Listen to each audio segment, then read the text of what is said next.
Hi. Welcome to the my live, my channel. Sorry, my channel. Live ಅಲ್ಲ. ಇವತ್ತು 100 gram ಸೋರೆಕಾಯಿಯಲ್ಲಿರುವ ಪೋಷಕಾಂಶದ ಬಗ್ಗೆ ನಾನು ವಿವರಣೆ ಕೊಡೋಣ ಅಂತ ಇದ್ದೀನಿ ನಿಮಗೆ. ನೋಡಿ, ತೇವಾಂಶ ಬಂದ್ಬಿಟ್ಟು 96.1 ಗ್ರಾಮ್ ಇದೆ, ಸಸಾರಜನಕ ಬಂದ್ಬಿಟ್ಟು 0.2 ಗ್ರಾಮ್ ಇದೆ, ಮೇಧಸ್ ಬಂದ್ಬಿಟ್ಟು 0.2 ಗ್ರಾಮ್ ಇದೆ, ನಾರಿನಾಂಶ ಬಂದ್ಬಿಟ್ಟು 0.6 ಇದೆ, ಖನಿಜಾಂಶ ಬಂದ್ಬಿಟ್ಟು 0.5 ಇದೆ, ಕಾರ್ಬೋಹೈಡ್ರೇಟ್ ಬಂದ್ಬಿಟ್ಟು 2.5 ಗ್ರಾಮ್ ಇದೆ, ಸುಣ್ಣ ಬಂದ್ಬಿಟ್ಟು 20 ಮಿಲಿಗ್ರಾಮ್ ಇದೆ ಇದರಲ್ಲಿ, ಮೆಗ್ನೀಷಿಯಮ್ ಬಂದ್ಬಿಟ್ಟು 5 ಮಿಲಿಗ್ರಾಮ್ ಇದೆ, ಪೊಟ್ಯಾಷಿಯಮ್ ಬಂದ್ಬಿಟ್ಟು 87 ಮಿಲಿಗ್ರಾಮ್ ಇದೆ, ಸೋಡಿಯಂ ಬಂದ್ಬಿಟ್ಟು 1.8 ಮಿಲಿಗ್ರಾಮ್ ಇದೆ, ಫಾಸ್ಫರಸ್ ಬಂದ್ಬಿಟ್ಟು 10 ಮಿಲಿಗ್ರಾಮ್ ಇದೆ, ಕಬ್ಬಿಣ ಬಂದ್ಬಿಟ್ಟು 0.7 ಮಿಲಿಗ್ರಾಮ್ ಇದೆ, ತಾಮ್ರ ಬಂದ್ಬಿಟ್ಟು ಇದರಲ್ಲಿ 0.3 ಮಿಲಿಗ್ರಾಮ್ ಇದೆ, ಮತ್ತು ಗಂಧಕ ಬಂದ್ಬಿಟ್ಟು 10 ಮಿಲಿಗ್ರಾಮ್ ಇದೆ ಇದರಲ್ಲಿ. ಹಾಗೆ ನಿಕೋಟಿಕ್ ಆಮ್ಲ ಇದೆ ಇದರಲ್ಲಿ. ನಿಕೋಟಿಕ್ ಆಮ್ಲ ಬಂದ್ಬಿಟ್ಟು 0.2 ಮಿಲಿಗ್ರಾಮ್ ಇದೆ. ಥಿಯಾಮಿನ್ ಅಂತ ಹೇಳ್ತಾರೆ, ಅದನ್ನು 0.03 ಮಿಲಿಗ್ರಾಮ್. ರಿಬೋಫ್ಲಾಮಿನ್ ಅದು 0.01 ಮಿಲಿಗ್ರಾಮ್ ಇದೆ. ಸಿ ಜೀವಸತ್ವ ಇದೆ ಇದರಲ್ಲಿ, 6 ಮಿಲಿಗ್ರಾಮ್ ಇದೆ ಇದರಲ್ಲಿ. ಸೋರೆಕಾಯಿಂದ ತಯಾರಿಸಬಹುದಾದ ಅಡುಗೆ ನೋಡೋಣ, ಏನೇನು ಮಾಡ್ಬೋದು. ಸೋರೆಕಾಯಿ ಪಲ್ಯ ಮಾಡ್ಬೋದು, ಹುಳಿ ಮಾಡ್ಬೋದು, ಮತ್ತು ಸೋರೆಕಾಯಿ ಕೂಟ್ ಮಾಡ್ಕೊಬೋದು, ಸೋರೆಕಾಯಿ ಹಲ್ವನ್ನು ಮಾಡ್ಕೊಬೋದು, ಸೋರೆಕಾಯಿ ದೋಸೆ ಮಾಡ್ಕೊಬೋದು ಇದರಲ್ಲಿ ಮೇಯ್ನು ನಾವು.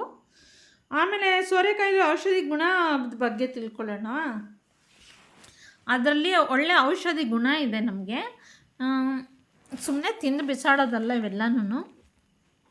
ಸೋರೆಕಾಯಲ್ಲಿರೋ ಔಷಧಿ ಗುಣದ ಬಗ್ಗೆ ತಿಳ್ಕೊಂಡು ನಂಬರ್ 1, ಸೋರೆಕಾಯಿ ಹುಳಿ ಅಥವಾ ಪಲ್ಯ ಸೇವಿಸುವುದರಿಂದ ಏನಾಗುತ್ತೆ, ಹೈ ಬ್ಲಡ್ ಪ್ರೆಷರ್ ಯಾರಿಗಿರುತ್ತೆ ಅದು ಕಡಿಮೆ ಅಂದರೆ ಸಮತೋಲನ ಮಾಡುತ್ತೆ, ಅಂದರೆ ಮೀಡಿಯಮ್ ಬರುತ್ತೆ. ಸೊ ಹಾಗೆ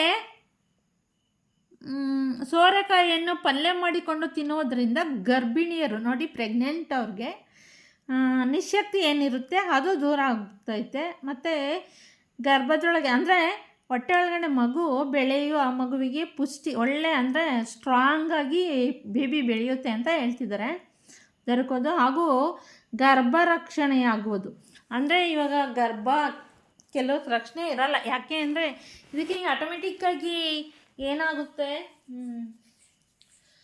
ಅವ್ರಿಗೆ ಹೋಯ್ತು ಪಾಪು ಹೋಯ್ತು ಅಂತಾರಲ್ವಾ, ಅದೆಲ್ಲನೂ ಇದರಿಂದ ತಡೆಗಟ್ಬೋದು ಅಂತ ಹೇಳ್ತಿದ್ದಾರೆ. ಮತ್ತು ಪುರುಷರು ಸೋರೆಕಾಯಿ ಅಡುಗೆಯನ್ನು ಸೇವಿಸೋದ್ರಿಂದ ಅವ್ರಿಗೇನೇನು ಲಾಭ ಇದೆ, ಪುರುಷತ್ವ ಹೆಚ್ಚಿಸ್ತದೆ ಅವ್ರಿಗೆ.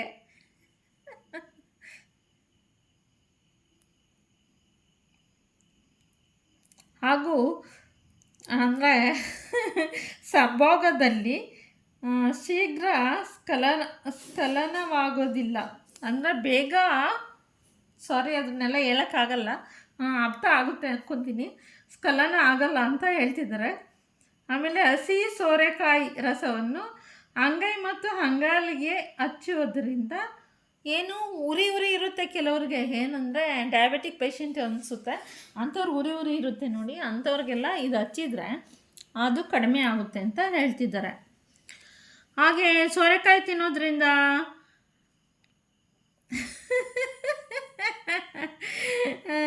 ಏನು 1, 2 ಅದೆಲ್ಲ ಕರೆಕ್ಟಾಗಿ ಮೀಡಿಯಮ್ ಆಗಿ ಅಂದರೆ ಲೆವೆಲ್ ಮಾಡ್ತದದು. ಯಾಕೆಂದರೆ ಅದು ನೀರಿನಂಶ ಇರುತ್ತಲ್ವ, ಅದಕ್ಕೆ. ಅಂದರೆ ನಾವು ನೀರು ಎಷ್ಟಂತ ಕುಡಿಯೋಕ್ಕಾಗುತ್ತೆ, ಅದ್ರ ಬದಲು ನಾವು ಆಹಾರ ತೊಗೊಂಡ್ರೆ ಅದರಲ್ಲಿ ಸೇರೋದು ಒಳ್ಳೇದಲ್ವಾ.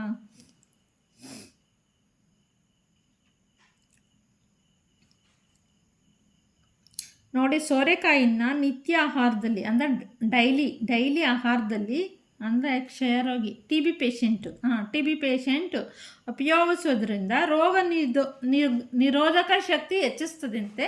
ಅದರಿಂದ ರೋಗ ನಿರೋಧಕ ಶಕ್ತಿ ಹೆಚ್ಚಿಸಿದರೆ ಅವ್ರಿಗೆ ಏನಂದರೆ ಅದನ್ನು ಕಂಟ್ರೋಲ್ ಮಾಡ್ಕೊಳ್ಳೋ ಶಕ್ತಿ ಸಿಗುತ್ತೆ ಅಂತ ಕಾಣುತ್ತೆ. ಆಮೇಲೆ ಸೋರೆಕಾಯಿಯಿಂದ ತಯಾರಿಸಿದ ಕಟ್ಟನ್ನು ಕಟ್ಟು ಹಂಗಂದ್ರೆ ನನಗೂ ಗೊತ್ತಿಲ್ಲ, ನಿಮಗೇನಾದರೂ ಗೊತ್ತಿದ್ರೆ ಹೇಳ್ರಿ.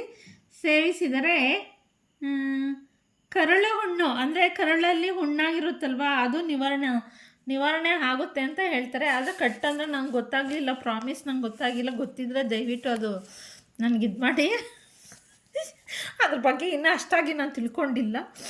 ಸೊ ಆ ಥರ ಹೇಳಿದರೆ. ಆಮೇಲೆ ಸೋರೆಕಾಯಿ ರಸದಿಂದ ತಯಾರಿಸಿದ ಎಣ್ಣೆಯನ್ನು ತಲೆಗೆ ಹಚ್ಚೋದ್ರಿಂದ ಏನು ತಲೆ ಕೂದಲು ಸೊಂಪಾಗಿ ಅಂದರೆ ತುಂಬ ಚೆನ್ನಾಗಿ ಬೆಳೆಯುತ್ತೆ ಅಂತ ಹೇಳ್ತಾರೆ. ಸೋರೆಕಾಯಿ ಮತ್ತು ತಿರುಳು ಅರೆದು ಮುಖಕ್ಕೆ ಹಚ್ಚೋದ್ರಿಂದ ಮುಖ ತುಂಬ ಬ್ರೈಟ್ನೆಸ್ ಆಗಿರ್ತದಂತೆ, ಅಂದರೆ ಕಾಂತಿಯುಕ್ತವಾಗಿರುತ್ತದೆ ಅಂತ ಹೇಳಿದ್ದಾರೆ. ಅಂದರೆ ಬ್ರೈಟ್ನೆಸ್ ಕೊಡುತ್ತೆ ಅಂತ ಹೇಳಿದ್ದಾರೆ. ಸೋರೆಕಾಯಿಯ ರಸವನ್ನು ಸೇವಿಸೋದ್ರಿಂದ ಮಲಬದ್ಧತೆ ಅಂದರೆ ಮೋಷನ್ ಹೋಗೋದು ಕೆಲವ್ರು ನೋಡಿದಿರಲ್ವಾ, ಕಷ್ಟ ಆಗುತ್ತೆ ಅಂಥವರೆಲ್ಲ ಯೂಸ್ ಮಾಡಿದರೆ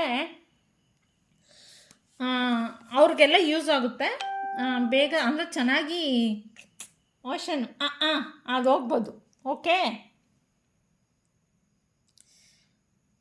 ಇಷ್ಟೆಲ್ಲ ಒಂದು ನಮಗೆ ಇದಿರೋ ಅಂಥ ತರಕಾರಿನಲ್ಲಿರೋಂಥದ್ದು ನಾವು ಉಪಯೋಗಿಸ್ಕೊಳಲ್ಲ. ನಾವೇನು ಮಾಡ್ತೀವಿ ಅಂದರೆ ನಾವು ಬರೀ ಏನೋ ಯಾವುದೋ ಒಂದು ತಿನ್ನು ಬಿಸಾಡು ಅಷ್ಟೇ ಮಾಡ್ತೀವಿ.